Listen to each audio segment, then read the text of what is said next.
విశిష్టాయ శ్రీమాన్ మీ యొక్క గోత్రనామాల్ని మనసులో ఒక్కసారి సంకల్పించుకోండి. మీరు, మీ పిల్లలు, మీ కుటుంబం అంతా కూడా ఆ స్థాన ఫలితం వస్తుంది. ఒకసారి గోత్రనామాలు మనసులో సంకల్పించుకోండి. అస్య యజమానిస్య పాల్వగుట్రూపస్య వెంకటేశ్వర నామదేవస్య సహధర్మపత్ని వెంకటరమణమ్మానామస్య సహపుత్రకస్య వెంకటకృష్ణానామదేవస్య సహధర్మపత్ని పరం జ్యోతి నామదేవస్య సపుత్రకస్య శ్రీ శరణ్ నామదేవస్య సపుత్రికస్య శ్రీ శరణి నామస్య సహకుటుంబానాం క్షేమ ధైర్య విజయ అభయాయురారోగ్యైశ్వర్య వృద్ధిర్థం ధర్మార్థ కామ మోక్ష చతుర్వేద ఫల పురుషార్థ సిద్ధిర్థం విశ్వ కళ్యాణార్థం అస్య భగవతో దేవదేవస్య దేవతా సార్వభౌమస్య అగణతనైక దివ్యావతారస్య ఆది మధ్యాంతర్గతస్య సకల భవన సంరక్షణ శ్రీ హరిహరసుత అయ్యప్ప స్వామి సకల దేవతార నయధీమీయ దేవతల ఆవాహయామి ఆసనం సమర్పయ పాదయో పాద్యం వస్తయో అజ్యం శుద్ధోదక స్థానం శుద్ధాచనం వస్త్రం యజ్ఞో గంధం తమ శ్రీ పంభానది దేవతాభ్యన్మ నదీ స్థానం కరిష్యే. ఇప్పుడు 3 సార్లు మీరు మనసులో పంభానది సంకల్పించుకొని ఆ నదీమ దేవతను ప్రార్థించుకొని చక్కగా 3 మునకలేసి మీలో ఉన్న దోషాలున్నా, పాపాలున్నా, చెడు గ్రహాలున్నా, మంచి మంచి విషయాలు అన్నీ ఇక్కడితో అది వంచిపోతుంది. సమానంగా చెడు కూడా పోతుంది, పాపము పోతుంది, పుణ్యము పోతుంది. ఈ నదీ స్నానం చేసిన కాడ నుంచి నిష్కలమైన మనసుతో శరీరం అంతా కూడా పవిత్రంగా బయటకు వస్తారు. మీరు పాపాలు పోతాయి, పుణ్యాలు పోతాయి, వాటితో పాటు 2 సమానంగా పోతాయి.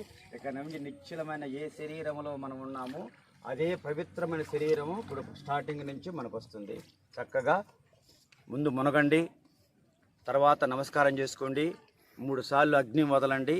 బయట నుంచి వచ్చేటప్పుడు కొద్దిగా మట్టి తీసుకొచ్చి బయటేసి నదీ దేవుని చల్లగా కాపాడని చెప్పి నమస్కారం చేసుకొని మీ స్థాన కార్యక్రమాన్ని కాయనించండి.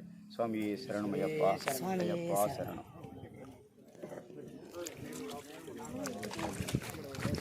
శివపార్వతి కళ్యాణము జరుగుతున్న రోజుల్లో 3 దేవతలందరూ కలిసి శివపార్వతి కళ్యాణం చేయాలని నిశ్చయించారు. ఆ కళ్యాణం జరిగినప్పటికీ దేవతలు, మునులు, 3 దేవతలు అందరూ వచ్చేటప్పటికి భూమి ఇలాగా ఒరిగిపోయింది. అందరూ ఒక సైడ్ వెళ్ళిపోయారు కదా. అప్పుడు శివుడు ఏం చెప్తాడంటే అగస్త్య మహామునికి, నాయనా నువ్వు దక్షిణ దగ్గరికి వెళ్ళు, ఈ బరువుతో సమానంగా నువ్వు కానీ ఇది 2 సమానంగా అవుతావని చెప్పి, అప్పుడు ఆయన మనసులో అంటే నేను కళ్యాణం చూడకుండా పోతున్నానా, నాకు ఆ ప్రాప్తి లేదా అనుకుంటూ బాధపడుతూనే కేరళకు వచ్చాడు ఆయన. ఆ కళ్యాణము సరే అక్కడ ఉన్నగాని నువ్వు చూస్తావని చెప్పి పరమేశ్వరుడు వరం ఇచ్చాడు ఆ స్వామికి. ఇక్కడ కొన్నాళ్ళు అగస్త్యముని మహాముని తపస్సు చేసుకున్నప్పుడు అప్పుడు ఆయన సంధ్యావందనం అవన్నీ చేసుకుని పంబలో ఇక్కడ మనం చూడబోతున్నాం అమ్మ భగవతి, చెంగనూరు భగవతి. ఆ స్థానంలో ఆయన తపస్సు చేసుకుంటూ కొన్నాళ్ళు గడిపాడు. కళ్యాణం అయిన తర్వాత పార్వతి పరమేశ్వరులు ఇక్కడికి వచ్చారు. ఎవరి కోసము? అగస్త్య మహామునికి ఆ దర్శనం ఇవ్వద్దని చెప్పి ఇక్కడికి వచ్చాడు. ఇక్కడికి వచ్చేటప్పటికి పార్వతీదేవి ఋతుక్రమమైంది, అంటే బహిష్ట అయింది. బహిష్ట అయిన తర్వాత ఇంక నాకు బయటికి రాకూడదు కదా. 28 రోజులు ఈ స్థానంలో ఉండి అగస్త్య మహామునికి దర్శనం ఇచ్చినటువంటి చోటు అది. ఇప్పుడు మనం వెళ్ళబోయేది చెంగనూరు భగవతి. ముందు శివుడు ఉంటాడు, వెనక అమ్మవారు ఉంటుంది. నెలకి 5 రోజులు గుడి ఆ వైపు ఉన్నది మూసేస్తారు. అలాగా ఏర్పడినటువంటి ఈ నది, ఆ యొక్క దేవాలయము అంత పవిత్రమైనది. ఆ స్థలాన్ని ఎవరైనా చూచినా, కనీసం ఆ పేరు విన్నా, జన్మాంతరాలు వాళ్ళ వంశం కానీ తరతరాలు కానీ అభివృద్ధి చెంది ఆయురారోగ్యాలు పొందే అవకాశం ఉందని పరమేశ్వరుడు అక్కడ వరమిచ్చాడు. ఈ నదిలో స్నానం చేసి అమ్మ భగవతి చెంగనూరు మాతను దర్శనం చేసుకుంటే మనం చేసిన కర్మలు, చేయబోయేటువంటి కర్మలు, పాప పుణ్యాలను కూడా ఆ నదిమ దేవత తీసుకొని మనకి అనుగ్రహిస్తుంది. అది ఎవరైనా సంకల్పపూర్వకంగా చేస్తేనే ఆ నది తల్లి ఫలితం అనుకుంటుంది. ఇప్పుడు చెప్పింది అర్థమైందా? ఈ నది ఎందుకు వచ్చింది, ఆ గుడి ఎందుకు వచ్చింది? అగస్త్య మహాముని కోసము కైలాసం నుంచి సాక్షాత్తుగా పార్వతి పరమేశ్వరులంతా వచ్చి ఆ అగస్త్య మహామునికి దర్శనమించినటువంటి మహాక్షేత్రం అది. ఆయనకి సంధ్యావందనానికి, ఆయనకి తాగటానికి నీళ్ళని ప్రసాదించినటువంటి పంబా నదికి మనం ఇప్పుడు సంకల్పపూర్వకంగా స్నానం చేసుకుందాం శ్రద్ధాభక్తులతోనండి.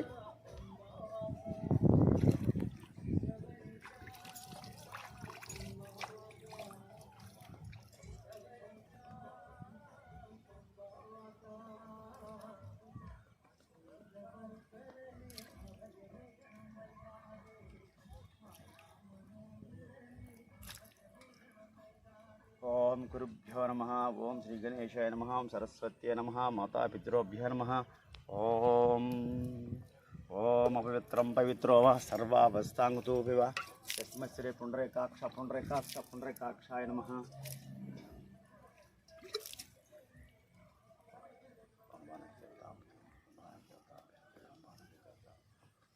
ఓం కేశవాయ స్వాహ, నారాయణాయ స్వాహ, మాధవాయ స్వాహ, గోవిందాయ నమ, విష్ణువున సూదనాయ తీవ్రకరమైన వామనాయన శ్రీధరాయ ఋషికేశాయ నమ, పద్మనాభాయ దామోదరాయ శంకర్షాయన వాసుదేవాయ ప్రజ్ఞాయ వృద్ధాయ నమ, పురుషోత్తమాయ అదోక్షాయ నారసింహాచ్యుత జనార్దన ఉపేంద్రహారాయ శ్రీకృష్ణ పరబ్రహ్మణే నమ.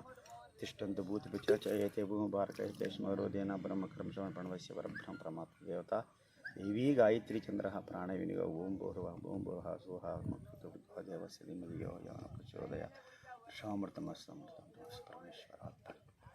చెప్పండి అయినా నేను చెప్పే మంత్రం అందరూ చెప్పుకుంటే ఆ నది యొక్క ఫలితం వస్తుంది. మమా ఉపాప్త సమస్త దుర్దక్షయా ద్వారా శుభే శోభనమూర్తే మహావిష్ణురాజాయ ప్రవర్తమానస్య అద్య బ్రాహ్మణః ద్వితీయ ప్రారాధ్యే శ్వేతవరహాకల్పే వైవల్ప్య చెంగనూరు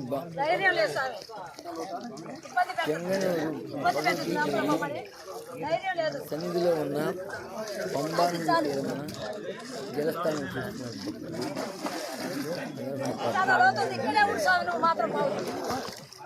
నేను మునిగితే కదా మాల్లో పైకి పోతాయి. మాల్ మీద చేపెట్టి మోగండి. మాల్లో మునిగినప్పుడు పైకి తేలుతాయి. వేడన్నా నీళ్ళ పోగొట్టా ఎత్తి తెలుగబ్బా వేడన్నా.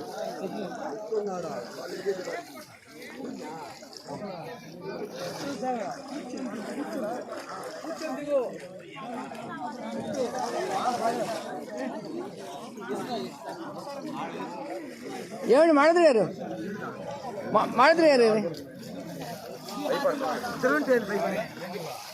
ಓ ಮಾಡಿದ್ರಿ ಸ್ವಾಮಿ ಹೇಳಿ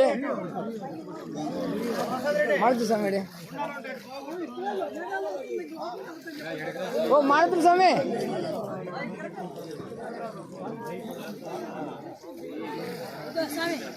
ఏంది పోతా ఉండు ఇక్కడ తీసుకుపోయేది.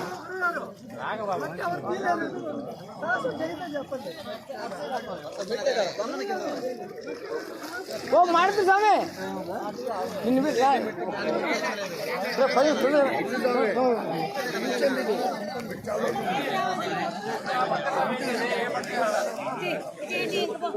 నువ్వు బాబు పోతానా నేను తడిస్తే ఉన్నాను కదా.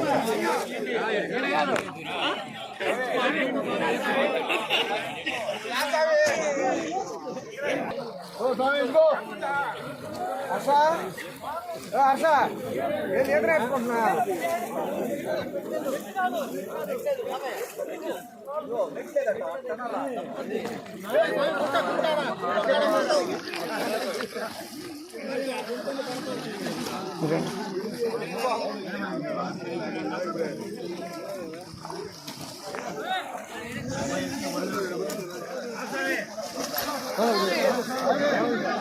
కెమెరా తీయేస్తా.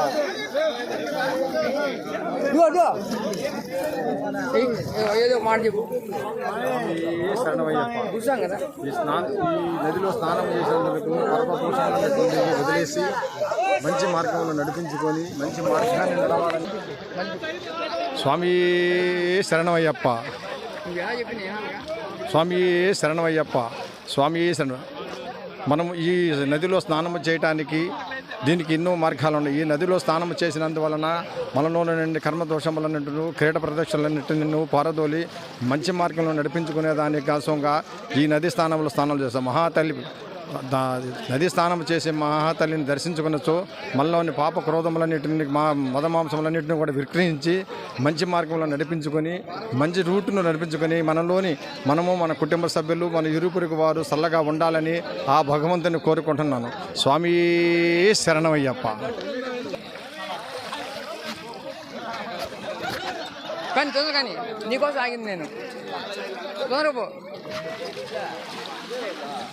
ఇటు చూడు ఆ నీటి పైకి చూపించు. పైకి చూపించు చేపెట్టి. అది అది